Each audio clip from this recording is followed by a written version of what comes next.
Well, the Astros are coming back home to face Mike Trout and the Angels, who are in second place. We're going to talk about, is this year that much different than the last year's? And we've got some really cool fantasy baseball talk from Locked On Fantasy Baseball that Eric had with the hosts there. You're going to love that, so you have to stay tuned and watch the entire show. Let's go right now. Jainel Diaz, this is Locked On Astros. Hello and welcome to Locked On Astros, your daily Astros podcast. Here are your hosts, Eric the Man Huysman and Brett H-Town Wheelhouse Chancey. We are Locked On Houston Astros, and we hope that you join us for a daily Locked On Astros podcast. My name is Eric Huysman. You can find me on X at Eric Talks Astros. Find the show at Locked On Astros, your team every day. Brett, where can you find you at? They can find me at H-Town Wheelhouse on X, Instagram, and TikTok, at Stros411 on X and on Facebook, and at Back to the Bullpen on X, Instagram, not TikTok, YouTube, iHeartRadio, wherever you get your podcasts, and you can find me at your local lids now. Hey, guys, thank you for making us your first listen on Apple, Odyssey, Spotify, wherever you listen to your podcast. Go ahead and check us out, and go ahead and subscribe to us. We're getting really close to 14,000 subscribers. I believe we're at like 300 away. So go ahead and subscribe to us and make us your first listen on YouTube and watch us while you're at work. So I know that a lot of us are kind of down with how the season has started. We're going to talk about the offense in a little bit, but I was curious. A lot of people said, well, it's not that different than how the Astros have started in the years past. And so I went ahead and did some research. So far the Astros are 5-7. They have scored a grand total of 38 runs so far in 12 games. So just remember that, 38 runs, Brett, okay? In 2024, they were 4-8. They scored 50 runs through 12 games. In 2023, they were 5-7. They scored 59 runs. In 2022, they were 6-6. They scored 41 runs. And in 2021, they were 6-6 and they scored 64 runs.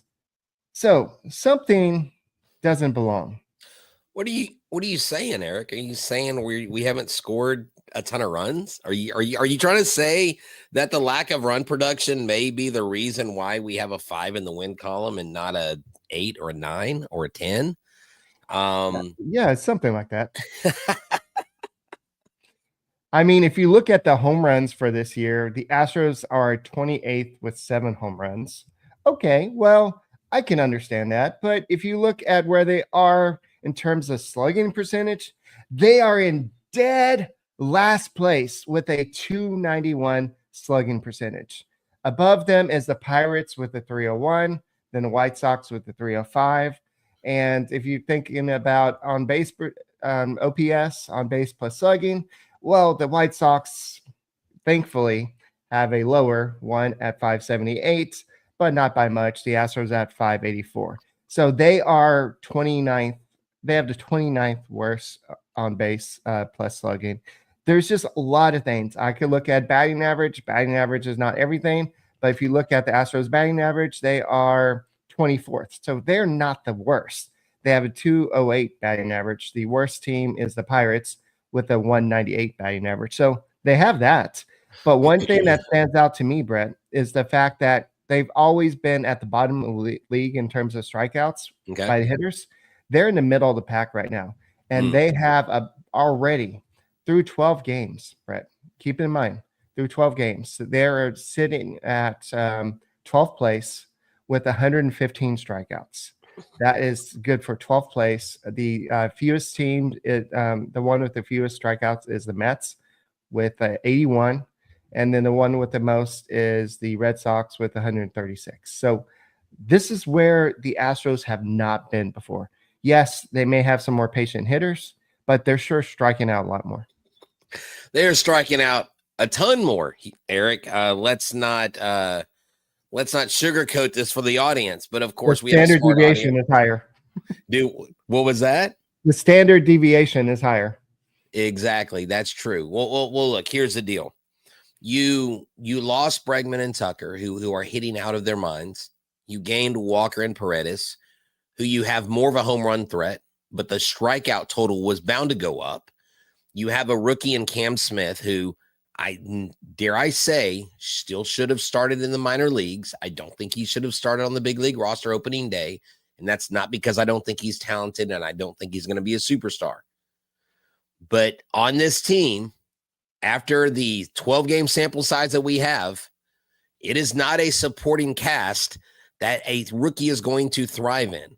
And very rarely do you see a rookie come up, put the team on his back, and carry a team. And people keep telling me, and this kind of, well, you had mentioned his name first. Christian, what is the guy's name in Boston, the rookie? Christian Campbell. Yeah, this kid played 2 full seasons in the minors. Yeah, he got an extension as a rookie, but he's had more at-bats in the minors than Cam Smith's had in his whole major league career. He was ready, okay? Now, I feel like the Astros felt a sense of urgency and a need to put him in there because of what Chas McCormick did in spring training, and then, you know, what Jake Myers, what they were afraid he was going to do. And then, but when it's just insane because when you look at the top 5 hitters, the most hits in the major leagues, Eric, what? Nothing. It's a comment. You'll see it in a second, but keep on going. Jose Altuve, Kyle Tucker, Alex Bregman, Willer Abreu, former Astro who we traded and got Christian Vasquez for, and George Springer's having a comeback year. George Springer may win comeback player of the year. Yeah, he's one of the top hitters in the league. And hold on, I'm going to stop something right now because Tej, a new hitting coach is not going to get it done. You have a 7-game sample. You have a 12-game sample size. You've got a lot of new faces on this team. What does the hitting coach do when the batter gets in the box? What does the hitting coach do? He does nothing. Okay. You've got to give the hitting coaches, look, I say at the end of the season, if they're still like this and they haven't come out of it, then yeah, you may need to start looking at someone who else to listen to. But Tej also said that Dana Brown and Jim Crane are incompetent. Just look at the Dodgers stacked roster. Now, hold on. So by this measure, Tej, you said just look at the Dodgers stacked roster and pitching staff. Every major league team outside of the Dodgers owner and GM is incompetent. And is that the case? You wouldn't say that about the Red Sox. Is that the case? You wouldn't say that about the Phillies. What I'm saying is we can't fire everybody. We can't have the guy making Crawford dogs become the third base coach. We can't have the person who's checking people out in the gift store be the GM. Like, y'all want to just get rid of everybody. Y'all want to fire everybody. This team is different. Let me tell you what I think is happening, Eric. You lose Kyle Tucker. You lose Alex Bregman. Those are big losses. Right. We've never lost more than one big player a year. And it's never been 2 guys that have been impactful in a phase of a game in a year. That takes a hit. On top of that, you have guys that are absolutely just pressing, like Yainer Diaz. He looks lost as a goose up there. He's lost behind the plate defensively. These guys, I believe, I'm going to give them time. I think they're going to come out of it. And I know that they're comparing Dodgers. They're buying this type of talent. You have Shohei Ohtani out there. The Astros couldn't afford somebody like Shohei Ohtani. So the Dodgers have the $331 million salary there. The Astros are all the way down at 218. So there's a big difference there. And Jim Crane, I'm sure if he could afford it, he maybe would go into the upper echelon of salary, but he can't. He can't do that. And so you have a situation where the Astros, because of the market they're in, they just can't. They can't compete with the big boys in terms of salary. They have gone over the luxury tax threshold before. They did last year. They want to try to avoid it this year. If they get good and they go, they have to compete, then they'll go over the luxury tax threshold. Well, here's the thing, Eric. Let's look at this. If we're comparing the Astros to the Dodgers, right? The Dodgers are in 3rd place in their division. They're not even in 1st place. They've scored 69 runs and they've given up 54. Now, we've only scored 38, but we've only given up 48 runs. Are you telling me our pitchers are better than the Dodgers pitchers? That's what it seems like. I'm just saying, Eric. It's, we can nitpick all we want to.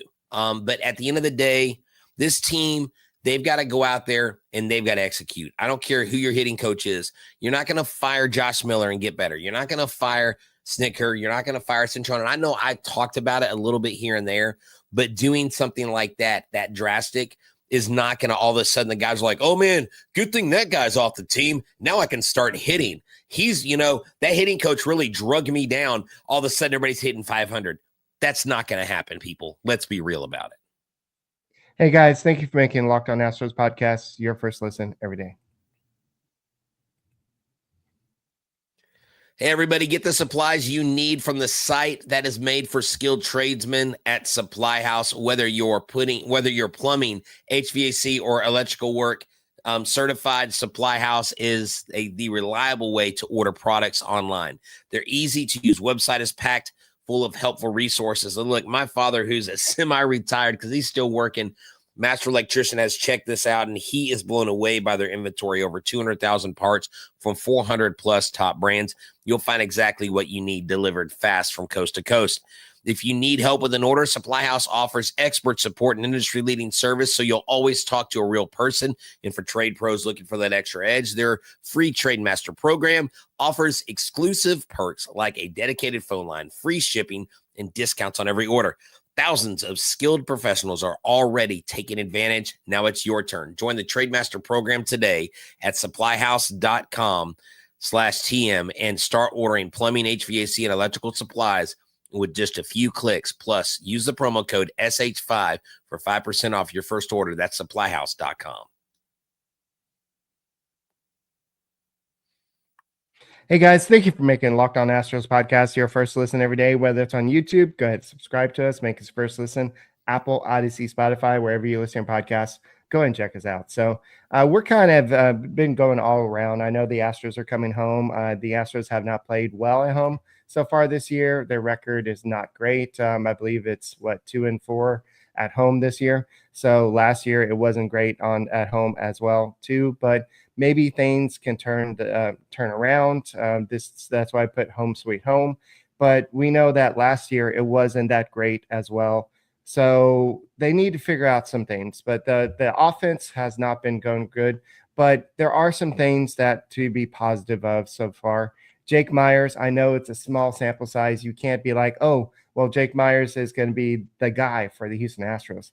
But right now, he's batting .276 with a .709 OPS with 3 stolen bases. He has made an impact so far. He's been playing some pretty good defense out there, and he's had to. He's had Jose Altuve in left field. He's had Cam Smith in right field, learning how to play new positions. And so that's some good positivity on the offense. But if you're looking at pitching, Brett, did you know that the Astros, if you're looking at the pitching side, let me go back to expanded. They are leading. Oh, sorry, I'm on the wrong one. If you're looking at pitching, they're leading baseball in terms of strikeouts per 9 inning in terms of pitching. They have 12.51 strikeouts per 9 inning. So they're getting these strikeouts for sure. But the problem is their bullpen is having issues. In terms of ERA, they're kind of in the middle of the pack. They have a 3.77 ERA. That's just a reliever. Sorry, that's a reliever. But let me go to, I forgot that this is everything. But I guess let's just look at the relievers so far.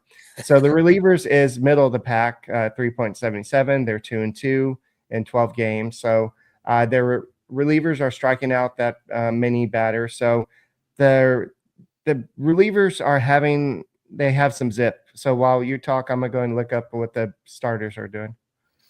Okay, so the Houston Astros essentially take Altuve and Christian Walker, and you insert Craig Biggio and Jeff Bagwell, and we're looking at the 2005 Houston Astros. We're looking at a team that has not as good a rotation, but overall, that was the hallmark of that team. I remember going to the World Series. I remember, well, not me personally. I remember watching us just piss away a World Series and get swept and not be able to produce hardly any runs. When Jeff Bagwell was in the worst part of his career, he couldn't even throw a ball to the pitching mound, but yet he was still in games doing what he was doing. That's really what this is. But what this is not, and what it does not have to be, is that 2005 team offensively. They're going to come out of it. And no, it's not time to rebuild, Joe Rangers fan. Sorry. I hope Wyatt Langford gets well soon, because I hear he's on the IL. That's going to sting. But the Houston Astros are going to come out of this funk offensively. And when they do, they're going to hit like some pissed off Badgers. Hold off in a corner, I promise you. If you're looking at the starting pitching, the Astros are third in baseball in terms of strikeouts per 9 innings with 9.37. In terms of ERA, they're kind of in the middle of the pack, just like with the bullpen. They have a 3.78 ERA. The relievers have a 3.77 ERA, so they're kind of in the middle of the pack. So that kind of explains why they're where they are. They're not scoring a lot, but they're not 0-12. They have done enough pitching wise to win some games here and there, but the offense has definitely got to turn things around. And we've had some bad starts by some of the starters, early exits, and that's kind of taxed the bullpens. I know that we're not talking about this, but Joe Espada has probably overused Luis Castillo. Sorry, not Luis Castillo. Too many Castillos in his last years, but Contreras too much. If we could get Joe Espada, just to be honest, and not tell us, oh, Luis Castillo has been great for us this year. No, he hasn't. Or Contreras. Luis Contreras he's not been great. Right. He's been abysmal. He's been terrible. And look, Joe, I'm not asking you to throw you guys under the bus, but when you have scored almost as few runs as the Braves, 45, the White Sox 47, and then you 48, the Reds 46. There's only 3 teams. No, the Padres have scored 40 no, hold on. That's not. Oh my gosh. Oh, the Braves have scored 34 runs. The Astros have only scored 38 runs this year. Wow. Yeah. Hey boys, we're coming home. It's time to act like we like hitting at home. It's time to get your heads out of your proverbial baseball arse, because we got to win some games against the Angels, because they are in second place. And that just kind of pisses me off a little bit, Eric. I'm a little bit ornery tonight. Okay. Kind of like those alligators. I got all those teeth and no toothbrush to brush them with, like Mom always said. So I'm just so sick and tired of seeing this drab offense. Come home and light it up, boys. It's Friday night fireworks. Big and bright Friday night. Make it rain, fools. And don't forget, it's also the City Connect weekend, where they're going to be giving away a whole bunch of different giveaways. Torpedo bats are coming too. Oh, hopefully torpedo bats are coming. Torpedo bats are coming. Hopefully that will get the offense going. But Gusto is not fully stretched out, so he's going to be throwing Saturday. I'm sure that he'll be able to get stretched out to about 75 pitches or maybe 5 innings, whatever comes first. But I think that this was a convenient move. I know I talked about it a little bit yesterday, but he started a lot of games last year, 26 games. He worked 148 and 1/3 innings last year in AAA. So he said that he was probably going to come up at some point last year. He came up towards the end, but he didn't get to start. So this is a convenient situation where you have a starter that's already on the roster. So it makes sense. So you're going to have a 5-man rotation for a while. They're going to Arrighetti. It was officially announced yesterday that the expectation that he's going to be out for about 6 weeks. I thought it would be, I didn't see that. No, I thought it was 2 to 4 weeks. He was No, so he's 2 to 4 weeks out he's going to be in a 6 cast, weeks. right? Yeah. Mm-hmm. Okay. But it's not. But it's not as bad as they thought. They haven't come out and said he's going to be out, but he's expected to miss about 6 weeks. And I did talk about that in fantasy baseball. How does that affect everything? So okay. Yeah. So I know that we have Christian Walker. We did talk about him and Diaz on the later on as well. So but guys, we're going to go ahead and take a short break. When we come back, we're going to go ahead and switch over to the Locked On Fantasy Baseball podcast. But hopefully the Astros can turn things around. Blanco's going to be on the mound, and hopefully things can can have a better game, and the offense can get their bats going at home, which is something that they've struggled with so far.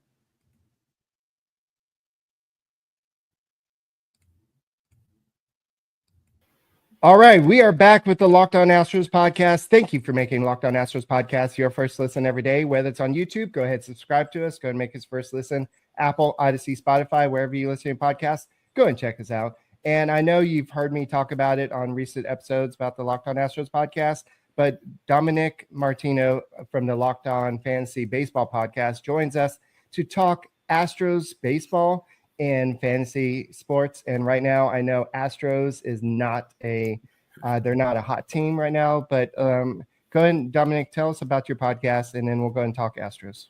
Yeah, Eric, thank you so much for having me. Truly, truly appreciate the opportunity to be here today. We're Locked On Fantasy Baseball. I hosted it with myself and my one of my best friends, Matthew Ane. You can check us out, wherever you find your podcast, wherever you listen, watch, YouTube, Apple, Spotify. You can find us on any of those platforms. We would truly, truly appreciate you giving us the chance to check us out. And then once again, Eric, thank you for the opportunity for being here, and truly, truly excited to talk some Astros with you today. All right, like we talked about earlier, the Astros are 5-7 on the season. There's a lot of sub 200 batting averages, and we're talking about some big household names: Yordan Alvarez, Yainer Diaz, a lot of names. Even Christian Walker, the big free agent acquisition over the offseason. Is it time to panic on some of these guys in fantasy baseball? Is it time to go ahead and trade Alvarez? I know I'm saying this tongue in cheek and everything, but what's going on in terms of fantasy baseball with these guys? I mean, are people dropping these players like Christian Walker or maybe Paredes just because they're off to such a bad start? So, what's funny, Eric, that you bring up a guy like Yordan. We've been getting a ton of questions on him. And, the big thing this time of year specifically, and it goes with any star player, this is not the time to overreact. Right. So if you play in the league and, you're familiar with the guys in your league and you have a guy that, tends to overreact with a guy like Yordan or even a star player where they get a little bit worried, I'd go ahead and take advantage of that. Actually, I'd find those owners and talk to them. A guy like Yordan who's still 27 years old, the underlying stats still look pretty good for him. It takes some time. Sometimes it takes a little bit more than others to get going. And when you have a guy like Yordan Alvarez, who's a proven all-star, has the power, can hit for average. The team around him losing Kyle Tucker hurts a little bit for fantasy, in the counting stats and stuff like that. But he's still overall one of the best players in the league, one of the best players for fantasy. I love a guy like Yordan. Christian Walker and Yainer Diaz, they don't have as long of a leash as a guy like Yordan, but you're still not guys that you're dropping yet. Christian Walker getting adapted to the new team. Matt and I always say, guys go to different teams. We're always looking at baseball stuff, right? We're not thinking about more of, hey, he has to move, he has to bring his family over there if the player has a family. So there's a lot of stuff that goes into, the outside of baseball stuff that might actually affect baseball stuff. Right. So I'm not panicked on any of those guys. And Yainer Diaz, one of the best young talents at catcher in the league. I think the team as a whole, just has to get it going a little bit more. Once they all start to hit their stride, it kind of almost gets contagious at a certain point. So no, I'm not really panicked on any of those guys. If anything, I'm trading for them.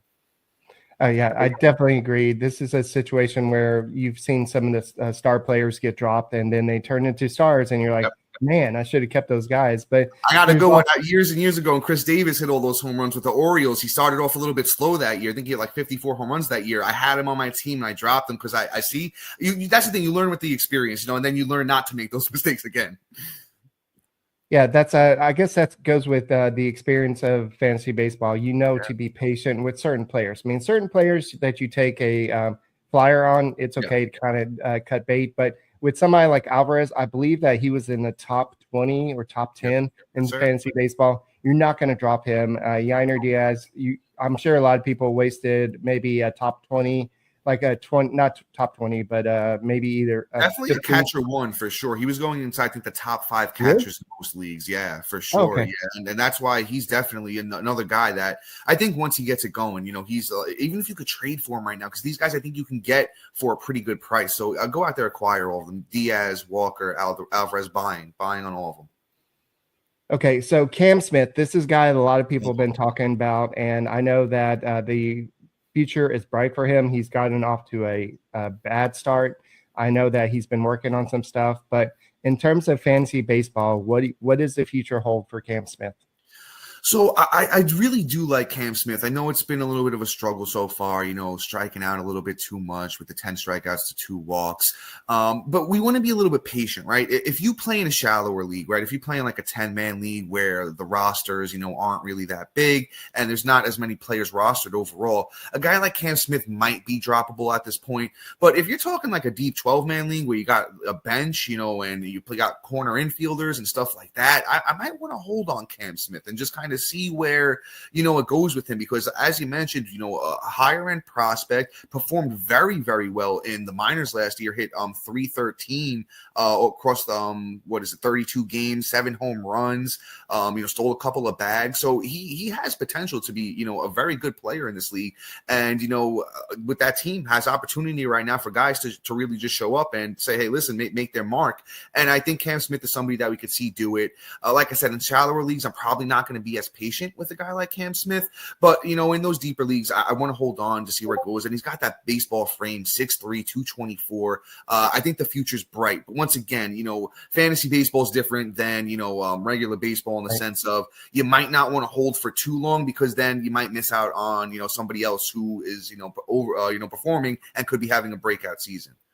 I know a lot of people are freaking out about, oh, by the way, before I get to this, I know Mike Trout, he was a big example of somebody that came up. He didn't produce right away. Then he got sent down, and then he came up and became Mike Trout. So that's the risk that people are playing. It's like Russian roulette. You may want this player that's really hot right now, but at the same time, he may turn into the next Mike Trout. So that's the risk you take when you drop somebody like Cam Smith. But Spencer Arrighetti, he's out 6 weeks with the fractured thumb. Is he droppable at this point? And somebody, I don't know, around here asked me myself, should you hold on to him in the IR spot, or is Yuri Perez worth holding on to? So I love Arrighetti. He finished really strong last year, right? I believe it was like his last 12 or 13 starts where he was just absolutely dominant. And even Matt, Matt and I talk about Arrighetti a lot on the podcast. We drafted him in a few of our leagues. Matt nicknamed him the Yeti. We do love him, but with the injury, it's tough. I with him and Yuri Perez, I believe Yuri Perez is probably a little bit less owned right now, so he's probably a little bit more widely available. I would like to hold just because the talent and see where it can go with Arrighetti when he gets back, because he is very good. It depends on your IL situation in your league. If you have a league, most leagues I play in have at least about 4 IL spots. So, and my IL spots are filling up right now. So I mean, it might be tough if you have somebody who's gonna, if your IL spots are filled with better players. I'd probably say he's safe to drop. In deeper leagues, once again, he's probably a bit more of a hold, because you're not going to have as good options on your waiver wire, to replace him with. I'd say in most situations, he's probably a hold. Once again, when you're talking about those shallower leagues, you probably might have a little bit better options on your waiver wire and stuff like that. So it really kind of depends on your situation. But I really do like Arrighetti. I want to see what the future holds. Still only 25 years old. Yuri Perez, kind of same. Probably has a little bit more upside, overall. But once again, he's probably out to about the All-Star break last time. I was looking at Yuri Perez. So he's probably a little further out. I prioritize Arrighetti by a bit, but once again, if you just want to shoot for the stars, Yuri Perez has very, very high upside. All right. So looking at who do you think a lot of I guess fantasy baseball owners, what Astros players should they go out? And there's not a lot of people having a lot of success right now, but which Astros players should they be targeting like they're having a great season? Of course, Altuve is having a great season, but he's expected to. But is there any surprises that people think that you think that maybe they could continue this? And I know the name that comes to my head is Jake Myers a success story this year, or is this just a smoke and mirrors right now? Jake Myers is an interesting one. I mean, with guys like Jake Myers, what Matt and I always say is, you kind of said it earlier too, you don't want to miss out. You don't want to be left, like you look back, a month or two from now and Myers is still like keeping it going. Doesn't have, a great track record of success. And that's the big thing here. So I'm probably not going out of my way, to grab him and dropping somebody of any value. The underlying stuff, it kind of really tells the story of Jake Meyers when you really look at like the batting average, the exit velocity stuff. He looks like he's walking a little bit, and he obviously got a little bit of speed to him. Not super enthused, kind of a juice to orange situation. What I like to say, get as much out of him as you can. And then, when he stops producing, I think he's a safe guy to drop once, the other shoe falls off. Yeah, I guess he's a good, if you are a deep league when you need somebody that you have a lot of injuries, maybe Jake Meyers is an option, but I don't know if a lot of people are buying into him. So are there any relievers or any pitchers that that fantasy owners should target on the Astros team? I'll say this. Hayden Wesneski's been pretty good. He went out there, earlier in the week, had a good start. I really like what I've seen from him so far. You might be able to speak to this better than I heard he had made some adjustments, coming into the year. Looks like they're really working out well for him. I know he was a guy that we had streamed here and there last year, last couple of years. But honestly, Hayden Wesneski's a good one. If he's available in your league, I'd probably snag him up. I know I grabbed him in a couple of my leagues, and it looks like it's paying off. And if those adjustments, hang in there all season, man, he could be somebody that's really, really useful in fantasy. I think that's a great point out. I know he's widely owned. Special shout out to Hunter Brown, man. Somebody I drafted in a lot of my leagues. I was telling everybody to get on top of it. The breakout's coming. And you know what, man? I really think this is going to be the year for Hunter Brown. I think he's going to have a huge year. So if you could trade for him, acquire him at any sort of discount, even dollar for dollar, even if you could trade him for dollar, what you had to pay for him on draft day, I'd do that right now because I think the stock is rising big time on Hunter Brown. Well, I think what happens is when pitchers come over here, they put them through ChatGPT, and then they're able to get better. So that's what happens over here. So, Dominik, thank you once again for coming on the Locked On Astros podcast. Go ahead and tell our listeners where they can listen to your podcast. Of course, Eric, and thank you so much for the opportunity. Truly appreciate doing this with you. And yeah, guys, Locked On Fantasy Baseball, YouTube, Spotify, Apple, wherever you find your podcast. We would truly appreciate it if you could check us out and give us some of your time. Thank you so much. Truly appreciate it. All right, guys, that's all we got for this edition of the Locked On Astros podcast. Go and make this your first listen on Apple, Odyssey, Spotify, wherever you listen to your podcast. Go and check us out next week when we hopefully talk about the Astros actually winning the series at home, and maybe the bats break out and maybe are worthy in fantasy baseball. But we'll talk about that on Sundays. Guys, thank you once again, Dominik, for coming. And guys, go and subscribe to both of our shows, Locked On Astros and Locked On Fantasy Baseball. We will see you Sunday, and go Astros.